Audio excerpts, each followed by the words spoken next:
का living happily में मैं नरेंद्र कुमार सहृदय स्वागत करता हूं। मित्रों, आज हम सूक्ष्म व्यायाम की 7वीं कड़ी तक हम पहुंच गए हैं। इसमें हम देखने जा रहे हैं जानु नमन।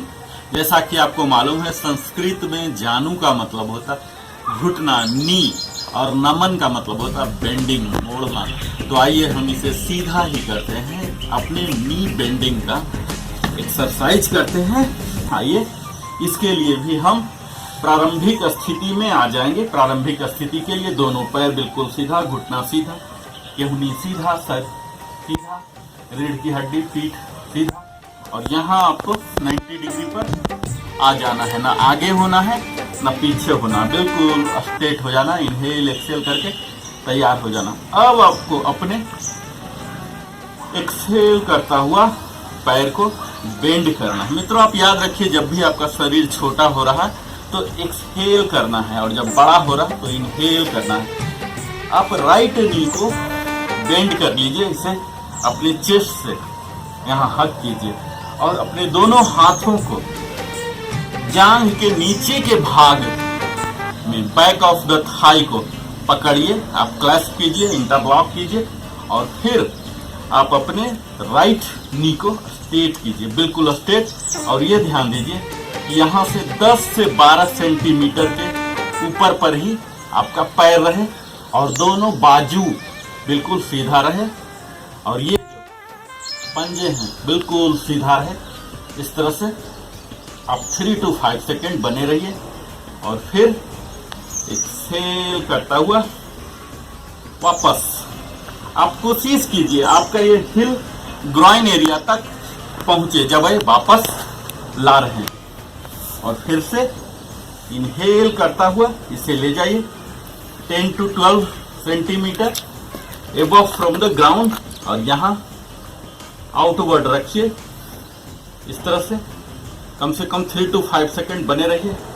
फिर बेंड कीजिए, यहाँ लाइए, कितना ला सकते हैं, अंदर लाइए। दूसरा सीधा रहे, आपका अपर पार्ट बॉडी का बिल्कुल सीधा।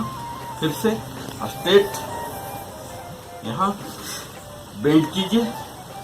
फिर से इसी तरह से आपको 10 टाइम्स करना है। मित्रों, हम अभी अपने नी को बेंड करा रहे हैं। यहाँ बने रहिए इस तरह से, जितना नजदीक आ रहा हिल। यही प्रक्रिया अब हम लेफ्ट से करने जा रहे हैं। लेफ्ट लेग को बेंड करेंगे, हिल को प्रयास करेंगे ग्रॉइन एरिया तक ले आने का। अपने दोनों हाथों से प्रयास करेंगे थाई के बैक को, और इसे सीधा कर देंगे, बिल्कुल सीधा, खुद सीधा रहता हुआ 10 to 12 centimetre above the ground रखेंगे। 3 से 5 सेकंड बने रहे, और फिर होल्ड किए। इसको कोशिश कीजिए जितना वापस ला सकते हैं। फिर से inhale, exhale, inhale, exhale, inhale. जब आप बॉडी को एक्सटेंड कर रहे हैं तो इनहेल कीजिए ताकि ज्यादा ऑक्सीजन आए, और तभी आपका बॉडी फैल पाएगा। आपको यह देना है, आपके दोनों बाजू बिल्कुल स्ट्रेट होने चाहिए। हाँ, ऐसे खींचिए। इस तरह से आप 10 टाइम्स ईच लेफ्ट और राइट से कीजिए। अब हम मित्रों इसी के एडवांस वर्जन में जा रहे हैं। अब हम फिर से आ गए प्रारंभिक स्थिति में, दंडासन में। अपने बॉडी को नॉर्मल कर लिए, इनहेल एक्सेल कर। अब अपने दोनों हाथों को दोनों जांघ के नीचे इस तरह से इंटरलेस कर लेंगे, दोनों उंगलियों को।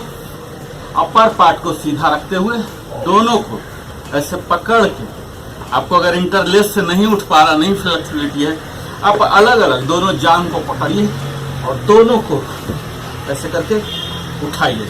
आपका कोशिश ये होना चाहिए कि ये घुटना दोनों सीधा रहे, आप ज्यादा पीछे की ओर बेंड ना हो। ये देखिए, ये थोड़ा सा चैलेंजिंग है। ये उठाइए, ये इस तरह से आप उठाइए। यहाँ हम अपने जांघ पर काम कर रहे हैं, नी पर काम कर रहे हैं। अब आप मेन पोजीशन में आ जाइए। आप दोनों को इस तरह से भी पकड़ सकते हैं, इस तरह से आप हक कीजिए, अपने नी के पार्ट को ऊपर रखिए और अब दोनों पैरों को सीधा कीजिए। यहाँ ऐसे फिर से bend, inhale exhale, inhale exhale, inhale exhale, inhale exhale, इस तरह से आप कीजिए। तो यह था हमारा जानू नमन नी बेंडिंग। आप नी कीजिए, क्योंकि मित्रों हमारे शरीर का वजन इन्हीं घुटनों के द्वारा ही होके जाता है। अगर घुटने आपके मजबूत हैं तो आप खुशी पूर्वक आनंद में बैठ भी सकते हैं, चल भी सकते हैं, सो भी सकते हैं और अपनी एफिशिएंसी भी बढ़ा सकते हैं। तो इसका नियमित अभ्यास कीजिए। आप हमारे साथ बने रहे, इसके लिए बहुत बहुत धन्यवाद।